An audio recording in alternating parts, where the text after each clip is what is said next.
السلام علیکم هموطنان عزیز. امروز در شما غذای بریانی یاد میتونم. سعی کنید قیما باشین. چه رقم جور میشه من در شما نشان میتونم رسیپیشه.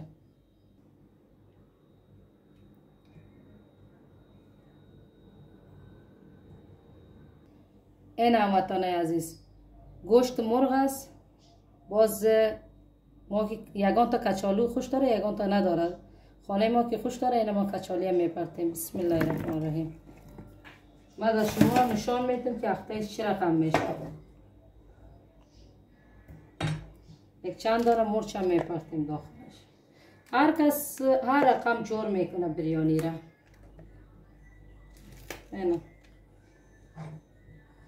اینا این سیر است، زنجبیل است، این هم انداختم تراش کردگی هستم.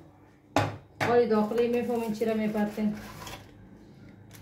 این ازی بریانی مساله باشه.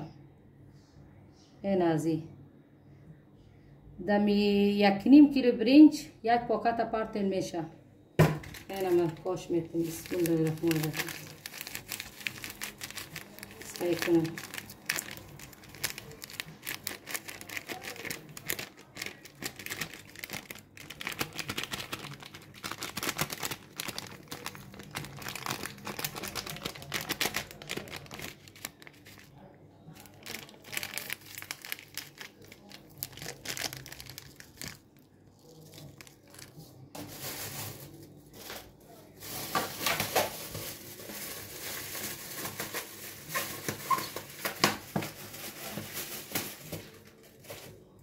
این دل خودتان است. چقدر تلخ میخورین چقدر شیرین میخورین بریانی را جور کرده.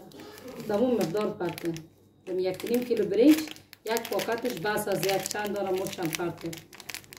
اگر که تلخ نمیخورین مرچ نپرتین. این مسئله میشه.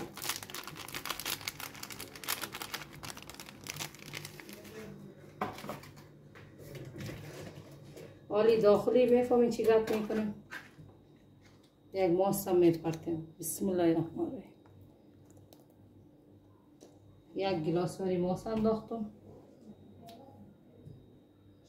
این هموطنان عزیز سعی کنین یک تا یا نیم تا او لیمو را پاش میتین. بسم الله الرحمن. نمک نمیپرتین. داخل مساله نمک است. در برنج نمک میپرتین. در او برنج چقدر که بکار باشه و نمک شما میدین. این را سعی کنین. این ایقا پیاز هم ریزه کردیم.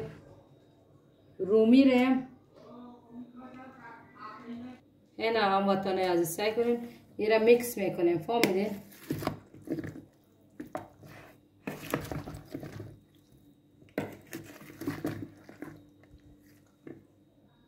این هموطنان عزیز سعی کنیم این را میکس کردیم داخلش. کلگی که موادش هست.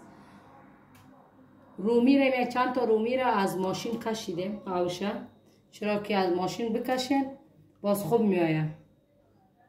این هموطنان عزیز سعی کنین چقدر که روغن ضرورت باشه آن ما خود اندازه میپرتیم. بسم الله الرحمن الرحیم. این پیاز است. پیاز را سرخ میکنیم باز که دیگه چیزای تا گرد میکنیم. این را سعی کنیم